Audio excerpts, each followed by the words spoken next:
Welcome back, everyone, for 1, 2, 3 Chess. And this time, Tom and I have a treat for you guys. We've actually started doing something that we've never done before. There's a book, let me just grab it here, and it's titled Silman's Complete Endgame Course from Beginner to Master. And so this book goes through all of the basics all the way up to super technical stuff, and it's broken down into segments, each one representing a different class of player or level. So today, Tom and I are going to walk you through the first level. And keep in mind, some of these, if you guys are watching, you're going to find probably, if you've been playing for a while, some of them are really basic ideas. But then as we progress, it'll become more and more complex. So I'm really excited about this. I've learned a lot as I've been going through it, and we're stoked to get better as we go through it. And we're going to eventually hit a point where we don't even ourselves know very well. So we're going to be kind of tracking along with you guys. Anything you want to add to that, Tom? No, I would say just if you are starting out, if you do consider yourself to be a beginner player, this is probably honestly one of the best places to start. I encounter a lot of people who know how the pieces move and can get a ways in the game just knowing the basic mechanics of the game, but they don't know how to finish a game. And when you're playing chess, that's kind of a big part of it, is being able to close that game, finish that game.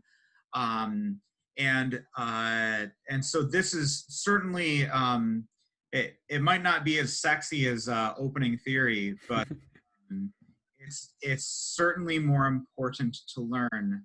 A lot of the principles that we are going to go over are principles that took me a long way in chess before I started doing anything else. Exactly. Yeah. So I think, and I mean, man, we've all been in tournament games or over the board games where you get to a point when you're like, we've all either been in or seen like a lower level game where we're like, I'm ahead in material, I'm dominating, and yeah, I can't think and checkmate the other king. Well, this is going to help you guys out a lot with that. And I think, like Tom said, sometimes people, it's not as, like Tom said, it's not as sexy, but that's because a lot of beginner games don't get to the end game. But if you're playing solid chess, a lot of times you should get to an end game. And so once you do, you won't be left in the dark. You'll know kind of how to use your pieces. And what better use than the pieces you're left with being the king, and usually a minor or major piece along with that. So without further ado, we're going to hop into the first one. And so we have here our blank board.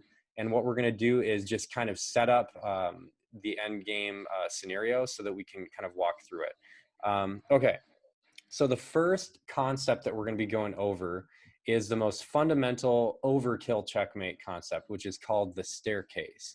And so this, Tom, if you want to set up if you want to just set up with like a king and then like maybe two queens and a king. Two queens and a king. Yeah, so this is how I finished almost every game that I played when I was in high school. Yeah. Um, and it was, I mean, it is a winning strategy. I certainly do it to this very day. Um, Simple way to close: if you're ahead in material, you promote, get another queen. You got two queens on the board, and you can do this almost every time. Exactly. And the nice thing about queens is they attack diagonally like a bishop, as well as vertically and horizontally like a rook. And so the idea with the staircase is the queens are going to be, in this case, you don't actually even need your king. Now, most endgame scenarios, you'll find the king is very, very crucial. But in this particular one, it is actually not even necessary to use your king because the queens together are more than sufficient to handle the attack. And so what is the staircase, you might be asking? Well, the staircase consists of essentially three components. Number one, you want to push the enemy king to one of the sides of the board. And so in this case, yeah, either this side or this side. The four sides of the board are, the idea there is there's less places for the king to go. And so to get the king on the side of the board will dramatically decrease its ability to escape an attack. So that's the first goal. The second principle is you want to use your heavy or major pieces, which are queens or rooks, in this case, queens first, to cut the enemy king off from a rank or file. And so, yes, so as Tom's showing here, these queens do a very good job of cutting off space from the king. So we could see right now even, the king is really close to the corner, and so he only has the moves right around him, not including the F file and the 6 rank. So that's the idea. And then what you're going to do is you're using the other major piece to check the king while the first one is closing off the position. So Tom, if you want to show, if you were white in this position, you want to first close off the king, and then the second one check the king so that you'll make the king go back further. So what's one idea? Well, perhaps you could have the queen, the F2 queen. You could have her move right here, maybe on F5.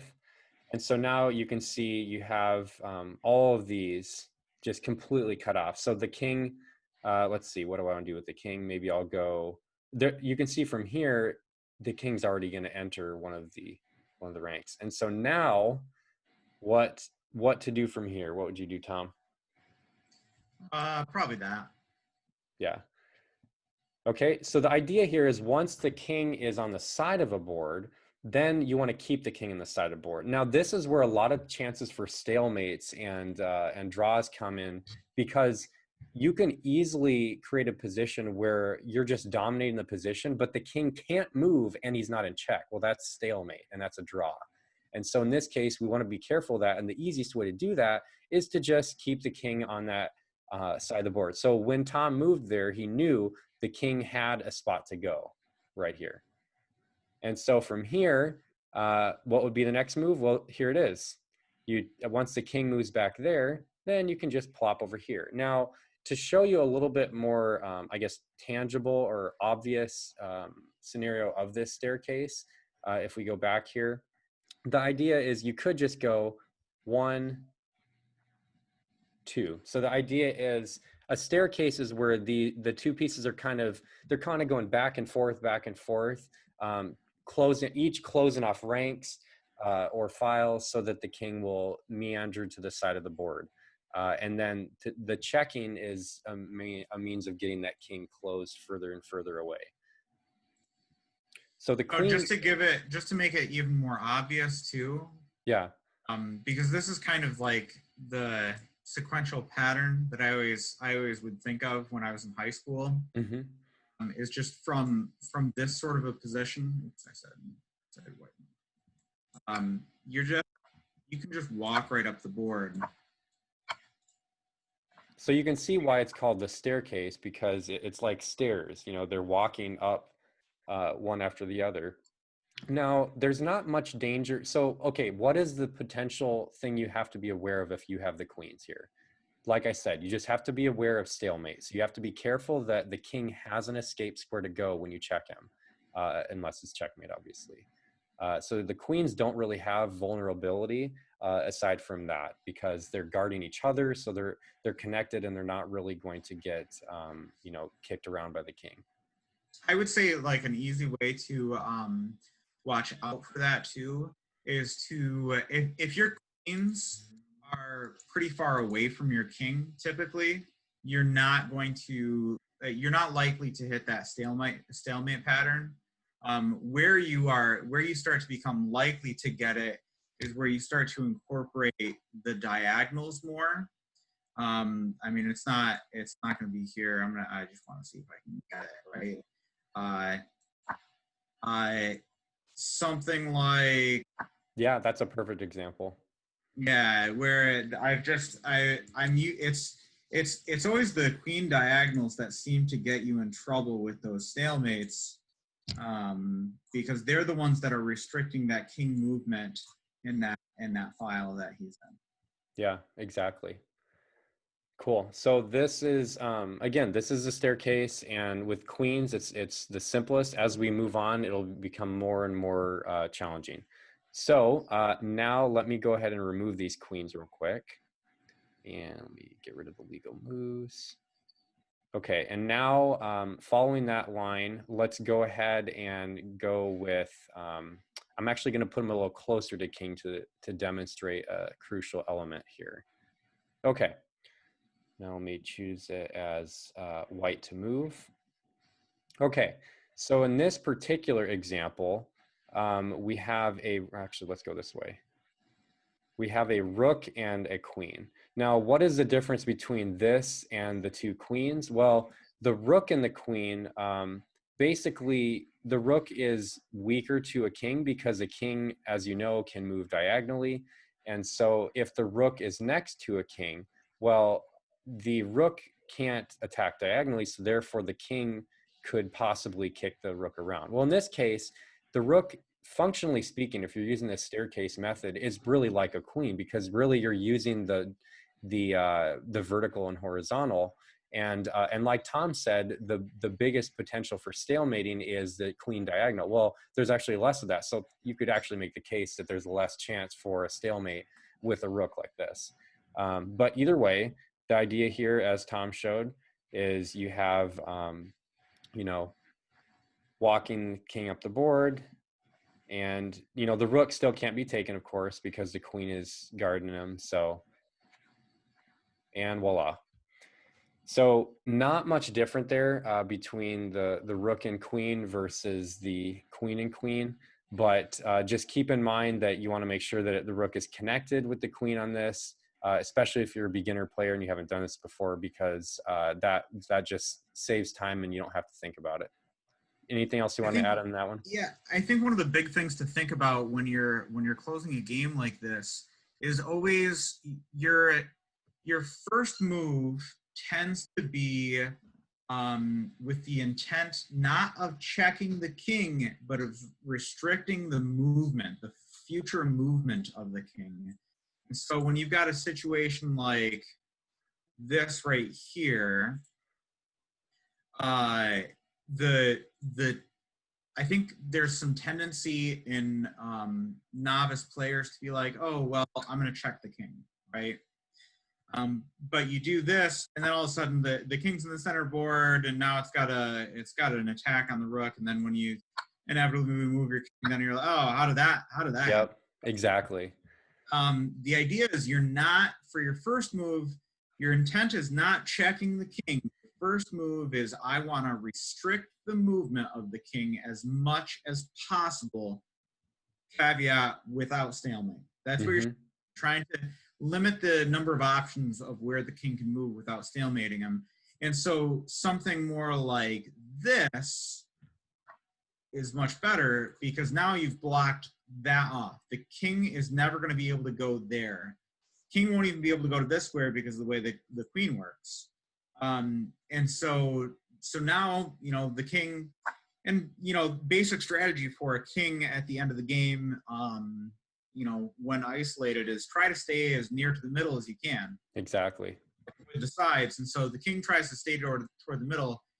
Now you're checking, but you've already blocked off these lines. And so what you're doing is now you're blocking off these lines as well. Exactly. And so you're just making this box that the king is in progressively smaller. So again, the king's trying to stay in the middle. That protects the rook. But again, now we have these boxes here. And now the king has to move to the side. And then from this position, that's game. Exactly. So yeah, I think the main takeaway, as Tom mentioned, is you want to make sure that you are first getting the king boxed into a spot and preparing for this principle. So, and it's really preparing for the staircase that is the most crucial part, because you want to, like Tom showed, from here it's a little bit more ambiguous. So to cut the king off is the first goal, and well, this obviously does it, because not only does it cut off and box the king in, but it also prepares for the advance of your rook to come in the action too. And so that's kind of, yeah, that's really the size of it. But now looking at two rooks, we're going to add an element that wasn't in here before. And this actually further capitalizes on what Tom just said. So let me go ahead and remove the queen and pop in a rook in its place. And this, I actually am going to have them closer to the king like this, so we can kind of illustrate this point. And here, all right, so white to move. Okay, so here, this is a simple one, and then we'll show kind of what Tom showed where you have to think of where to put it first. But just very basic. Okay, here's the staircase. And you might think, oh, well, this is all the same. But check this out. You can't do this because you lose your rook. So that's exactly what Tom mentioned. And now, so the idea with rooks is if you see the king is getting close to hitting one of your rooks, well, then you just usually have to spend more time to meander the rook away. So like in this case, if you have the rook all the way like here, then you could go like this, so that now I have moved my rook far away from the king's reach. And so now if the king's moving, then he moves here, and then there we go. So now the king's, so the whole idea is the king's going to try to move closer to you every time if the player is playing it properly. And you just have to meander those rooks out of there so they're not in harm's way because they can't be next to the king. So Tom, you want to spice it up and make it a little bit more challenging of where to go in the position? And that's the same sort of idea. I mean, you'll see in the same, so in the same position, if we were to just move the king, yeah, if we were to just have something like that with white to move, Mm-hmm. you know, obviously this rook is hanging right now. Mm-hmm. And the general idea, just like Luke said, is you don't, this rook can get as far away from the king as possible. So you just shoot that rook to the other side of the board, and the king doesn't get to go that fast. Now, doing something like that, that's going to prevent this rook from coming here, right? Because that's where that rook wants to go next. Okay, well, the rook can't go there, and so again, just like Luke said, you just take a move in between.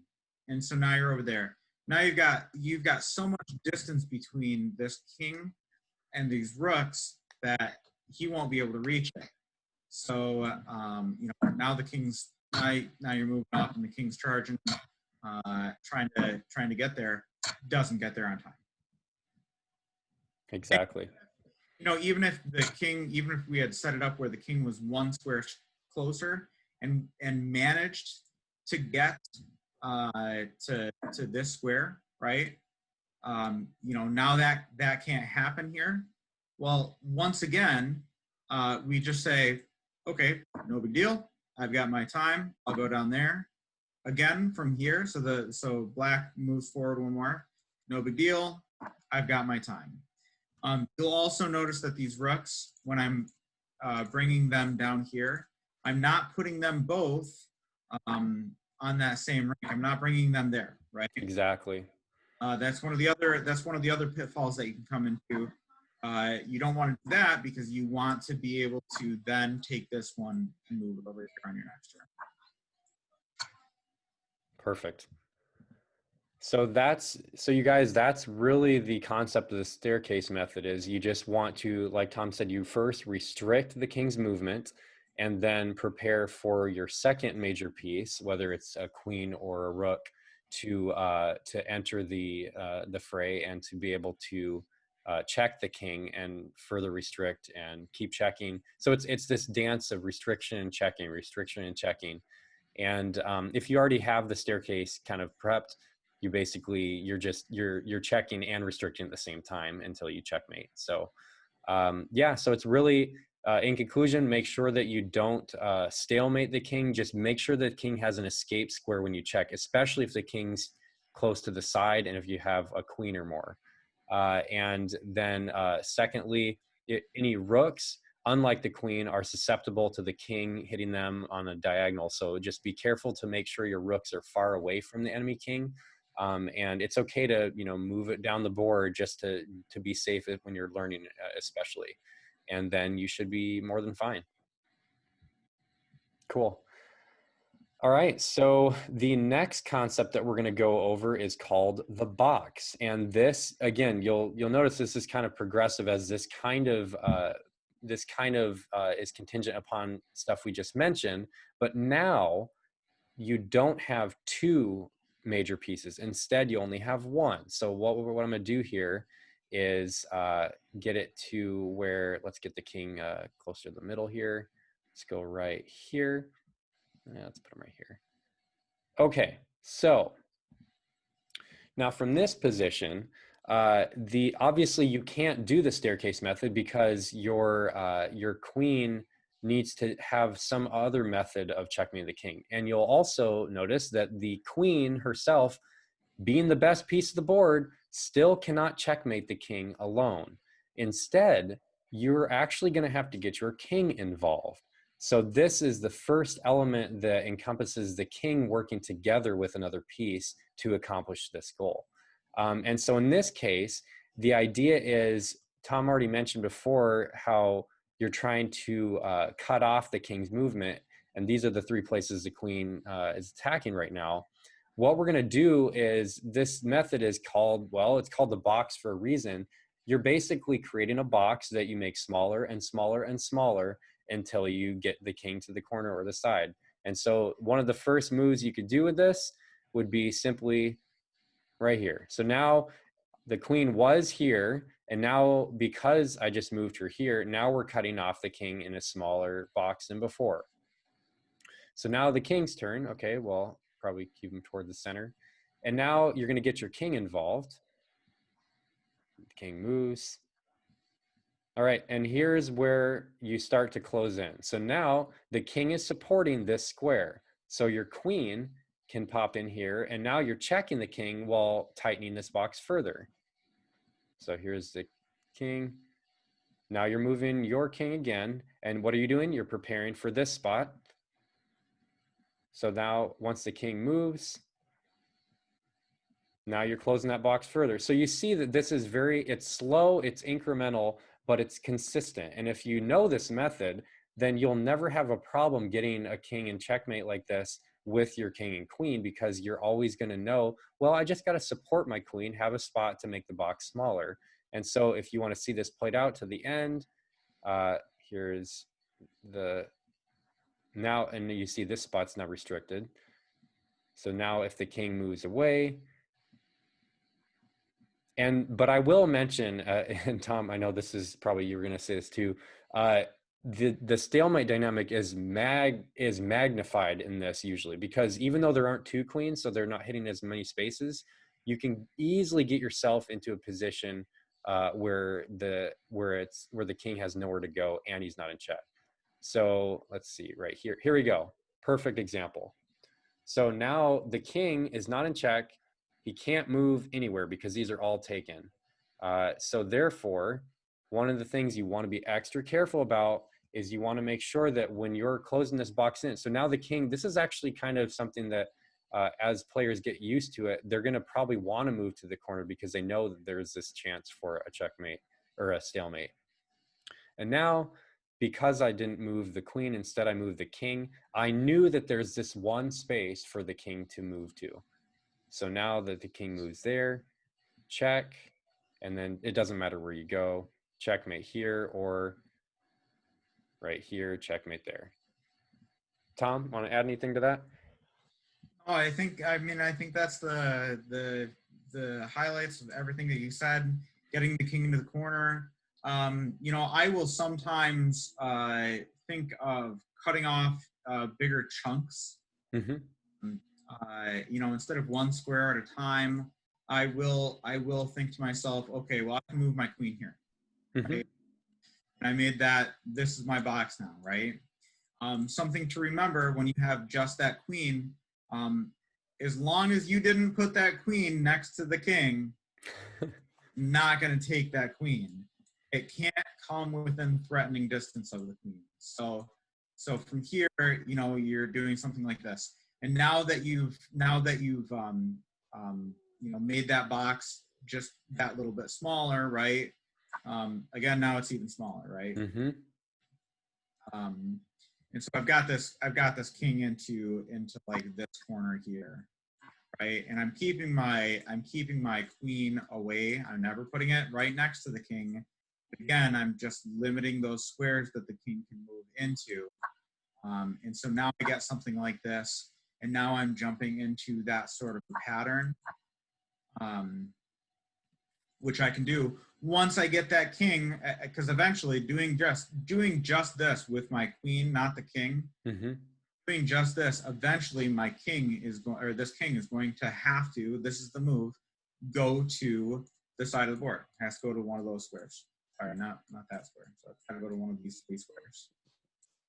And once that happens, now I put my queen there, and I've limited my king to 3 squares. As long as I never move my queen, that king is stuck on those 3 squares. Yeah, and then you could just meander your king on over, and then he can go there preparing for checkmate here, or whatever. So just we're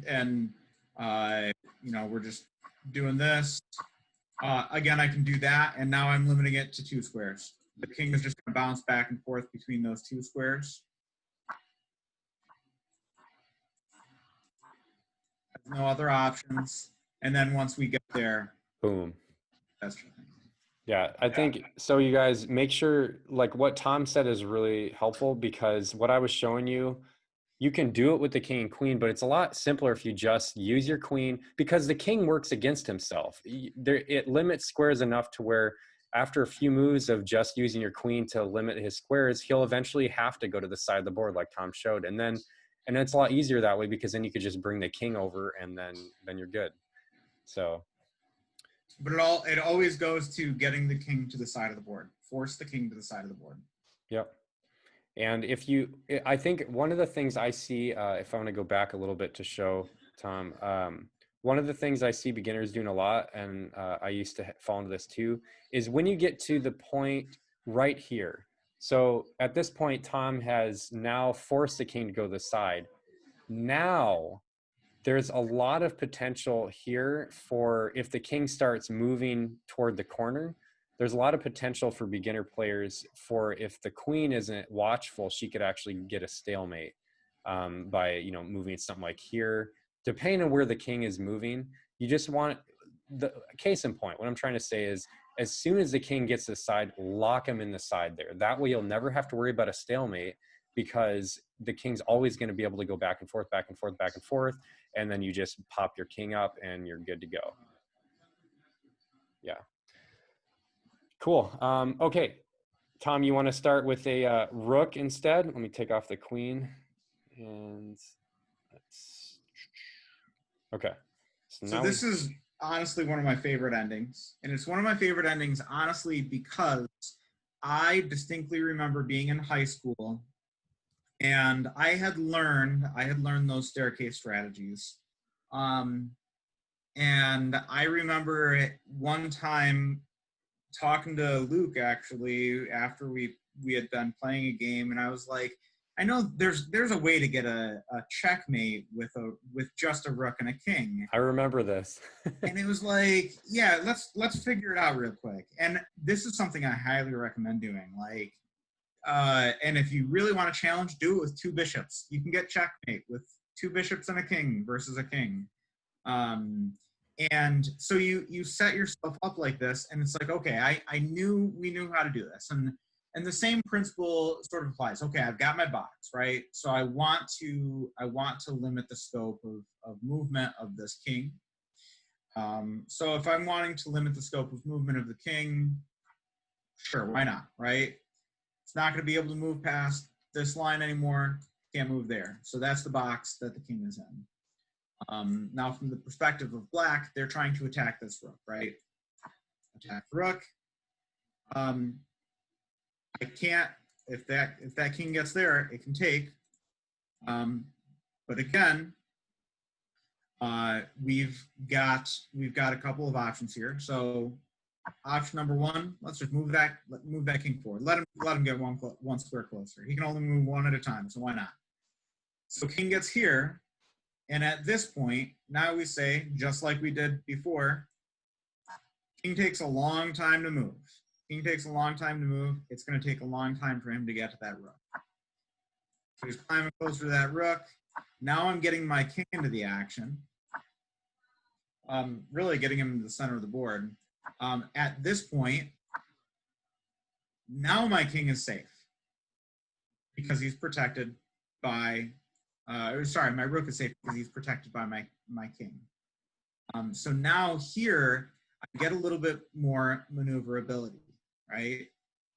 And just trying to keep the king, again, the strategy is keep the king from going to the sides.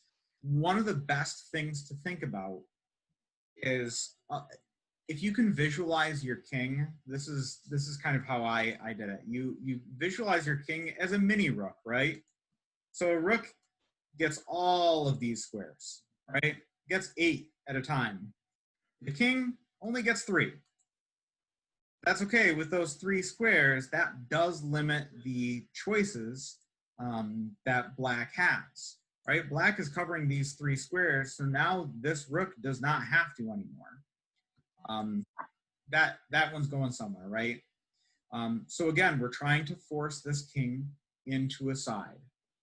If I move my rook right here, that king can't move there anymore because my mini rook here, my king, knows.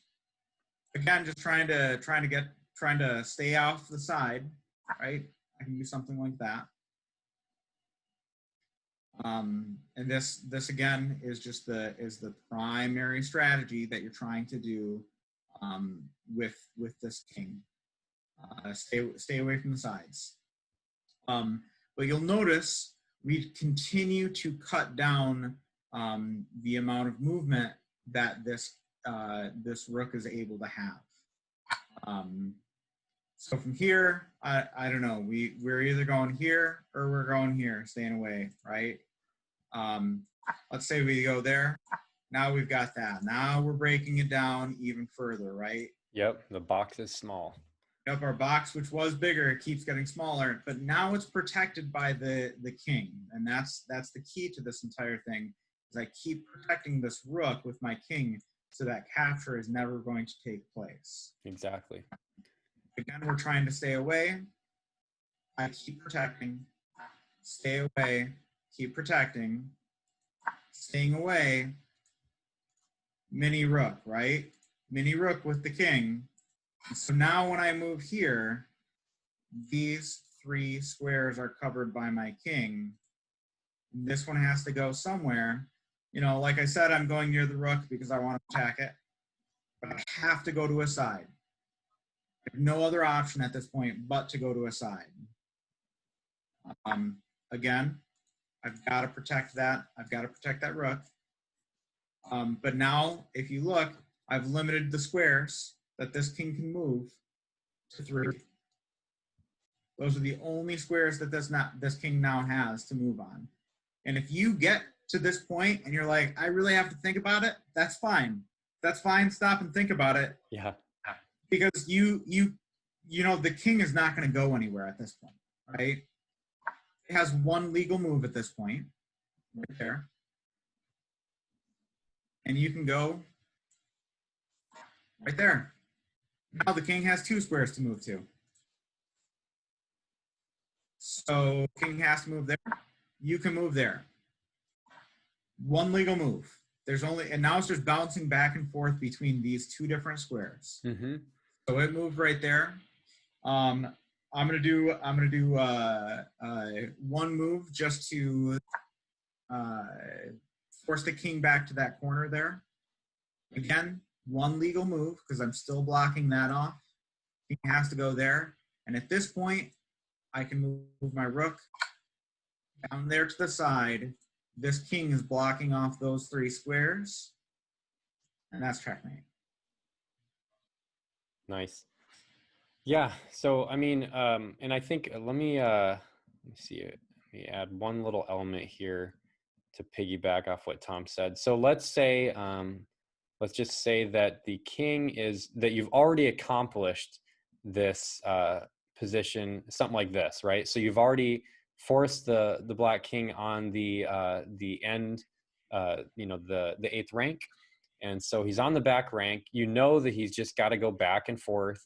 But the challenge here is, okay, so now it's white's turn.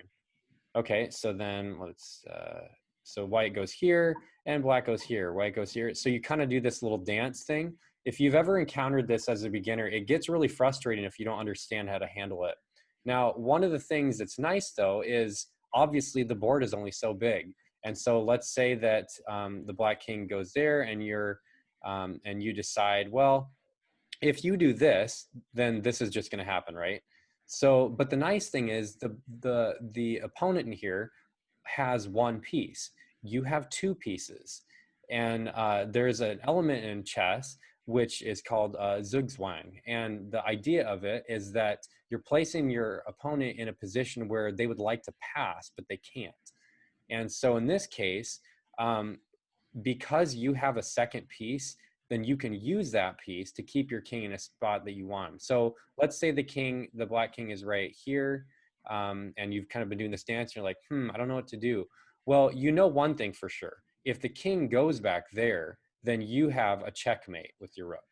So you know the black king's not going to do that. So what you want to do, because if you go here, you get this dance. So what you want to do is just move your rook. So you see how I just moved my rook one place, and all that's doing is forcing the king this way, because if he goes this way, it's a trap. So now he's going to go here, and you go here. Again, if he moves here, then it's checkmate. So now once the king moves back, now this is what we mentioned. The king cannot go any further. He has to start going the other way. And there we have it, checkmate. So just again, remembering that you have another piece to use. And I think one of the biggest challenges that Tom already pointed out is when your rook is right next to the opponent's king, that's sometimes where it gets a little stressful for beginners. And you just want to, you know, like Tom said, just be careful and realize if you have your king guarding your rook and the king is cut off, nothing's going to happen. So you just, all you have to do is be careful and make sure that you're cutting the king off, make sure he has an escape square, and then force him to a corner or a side like this. All right. So the only other thing that I was going to mention here on this one is, so we mentioned about stalemates, but the idea here is, especially when, you know, if some of you guys have played timed games, the element of stalemates comes much more, you know, it's a much more common element with time games. But what you want to do first is just make sure that you know how to do these things. And they're, sure, what Tom and I have showed you, they're not necessarily the fastest ways. Like, there are faster ways to get checkmates, but these are the sure ways that are kind of the building blocks of understanding how to checkmate. And especially when the board is open without pawns left. Cool. So Tom, did you want to add anything else to that? I don't think so. I mean, a lot of this comes down to practice. Word of advice to anybody is set up the board like this and do it yourself. Play, Exactly. play white, play black, play them both, and try to beat yourself. White should be able to win every single time. As hard as you play for black, you should be able to win every single time for white. Exactly. So now what we're going to do is we're going to switch gears here, and so that was our kind of lesson, if you will. And now we're going to have our test questions. So the way we're going to format this is we're going to set up the board. We'll call out which question it is, and then we'll have you pause the video for a second if you want to work it out yourself. And the idea is, if you are watching this video and you pass all of these questions, then you are good to advance to the next lesson when we have it. But if you don't pass them all, you probably want to review this again just to make sure because you got to understand this stuff 100% if you're going to be able to understand the following concepts that we'll be going over. So let me go ahead and set up the first one, and Okay, so the first one is, let me clear the board real quick.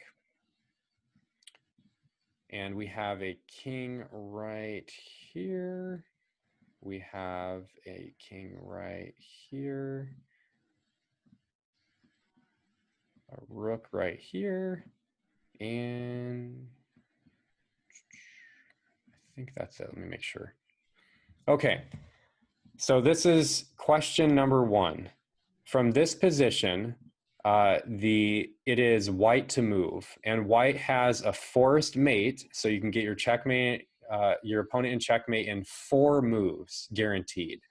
So go ahead and pause the video, and then work it out yourself, and then we'll come back to see if you can, if you got it right. Okay. So, did you guys see what it is? So from this position, like Tom and I mentioned, your idea is you're trying to cut off the king's position.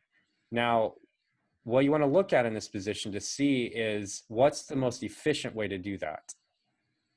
Any ideas, Tom?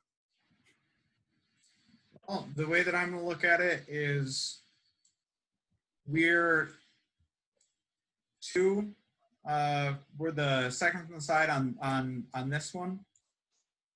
Second here, right? So that's where we're going to want to cut off. We're either going to want to make the king stuck in one of those 2 boxes. The question then becomes kind of about the placement of the king, and which is going to be easiest to get the other rook involved, both the rooks involved. Having not worked this out at all, I want to say that it's probably easiest to get this one involved by kicking the king back, and I would intuitively want to bring this rook here. But I could be wrong, and that might be better. I think that was my mind, though. Fun fact: they're each essentially equivalent. Yeah, nice. So in the book, what the International Master says is the simplest strategy here is to just the obvious one right here. So it's just a visual, because then you don't have to worry about your king getting in front and moving in front of your rooks. So in this case, okay, so move 1 is you have your rook that moves here, and so let's say the king goes over here. Okay, and then move 2. Get your other rook involved. So the king moves again, and keep in mind you still cut off the king, so he can't really go anywhere. Move 3 and move 4. So, and let's go back and show the other one that Tom showed. So then in this case, actually here and here. Okay, so once again, Tom, your other move was you right here, correct? Yep. Yep. So then now again, same principle. You're cutting the king off of this file. So then the king comes closer, and something like this. Actually, I probably did it wrong because I didn't even do it this way. And then the king comes back.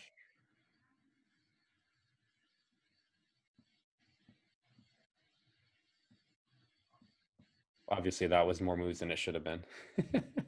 But the concept remains true, and that is you need to cut the king off, and the king was here, so both of these files were essentially equivalent in how much the king is being cut off.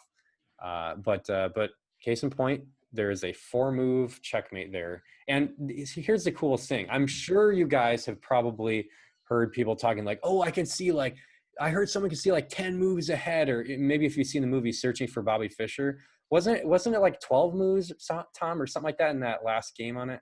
I think so, like mating 12 moves or Yeah. So, and then he offered him a draw, and he didn't take, the other guy didn't take it because he had too much pride. So, but the point is here, if you guys did this, you just saw 4 moves ahead. Like, that's pretty cool, right? You don't usually think of that being as a plausible option for a beginner, but if you follow these principles, you just did a 4-move checkmate, and you saw all of the 4 moves.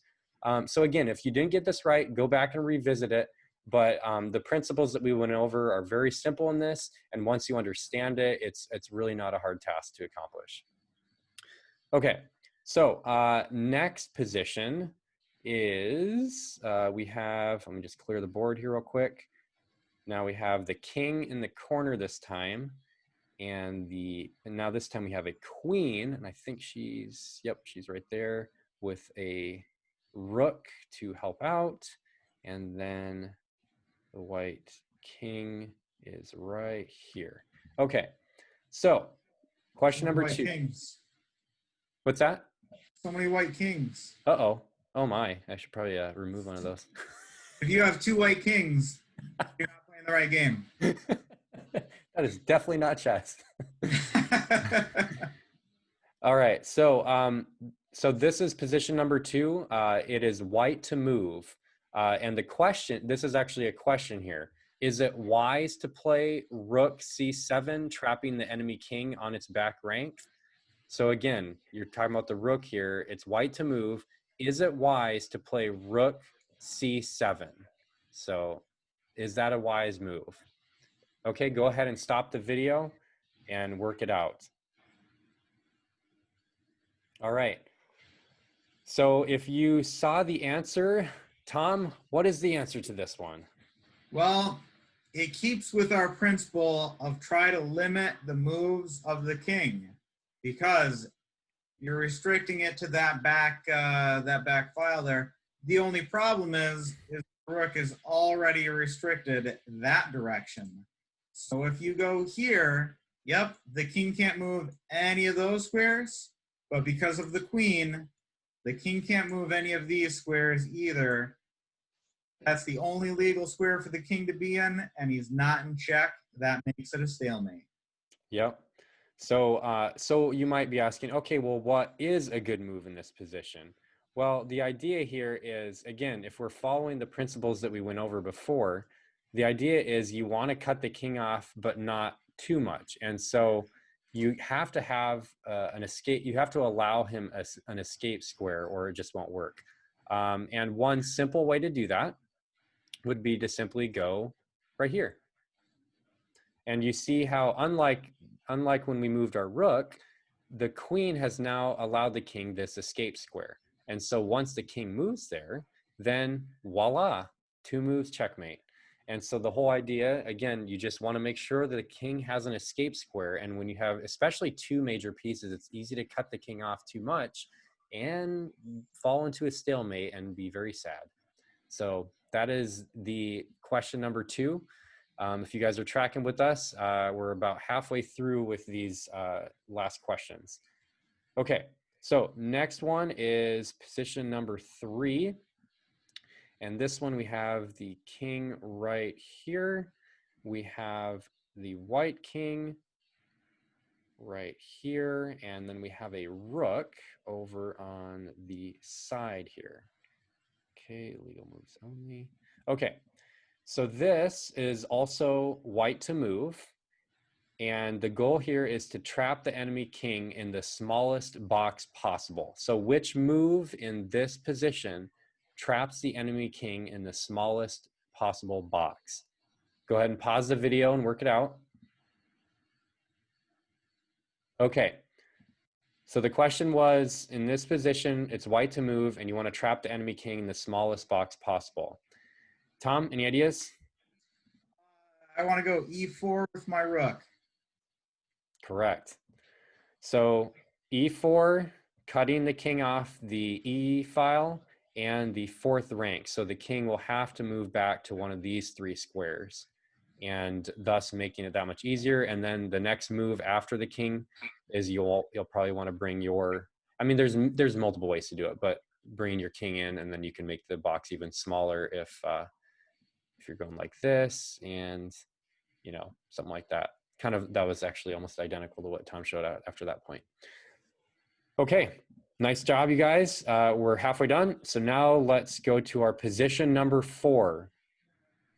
Okay, so in this position, we have the black king here. We have the rook in the 7th rank, and we have the white king right here. Okay, so in this position number 4, it's white to move. And the question is, how do you finish black off? So in this position, as white, it's your move. How do you finish black off? Okay, and go ahead and stop the video and work it out. All right, so if you're back with us, this position number 4, it's white to move. The question is, how do you finish black off? Tom, you have any guesses? I think I want to go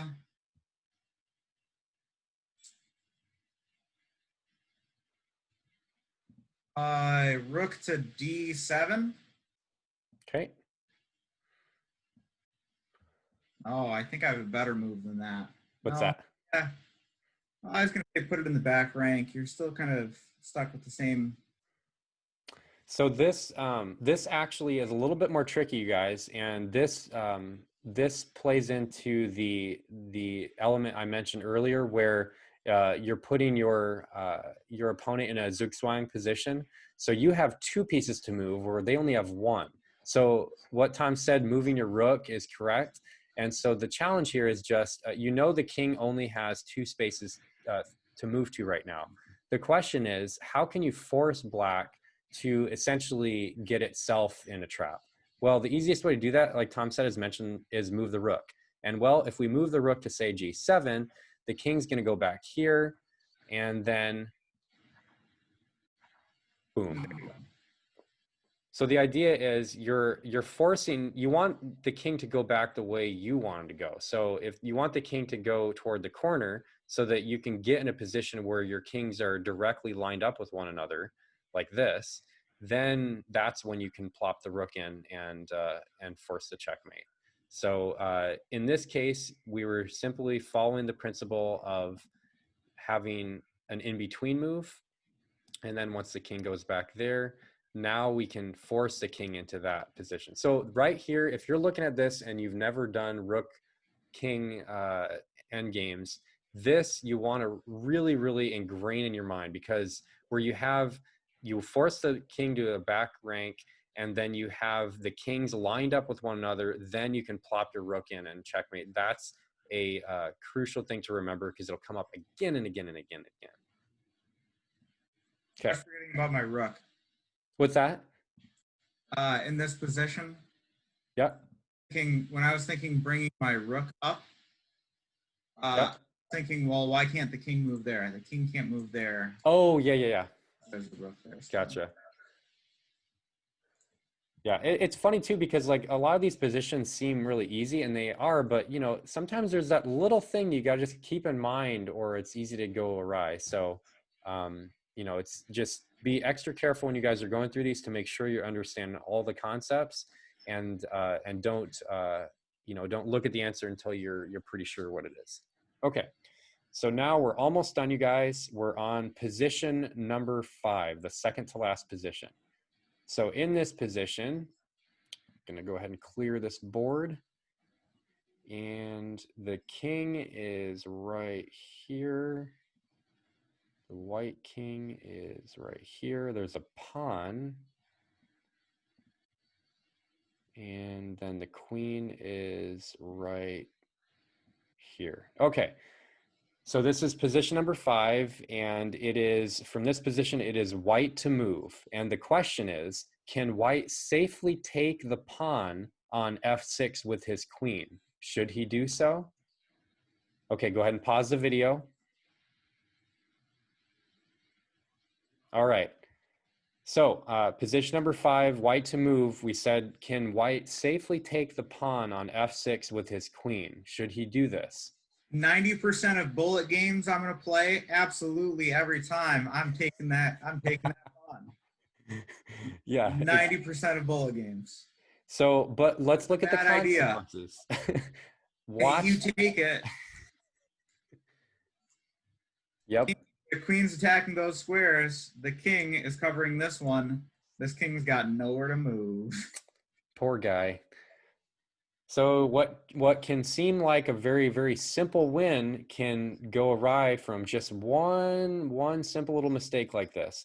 So if that isn't the best move, and we put the pieces back here and go to legal moves. So what would be probably the most logical move in this position? I want to go probably. Exactly. Again, super simple. You're just cutting the king off the, off the 7th rank, so he has to sit in the back. And before you move it, you made sure that the king has an escape square, which is right here. So then after this happens, well, you're not going to do that. That's really dumb.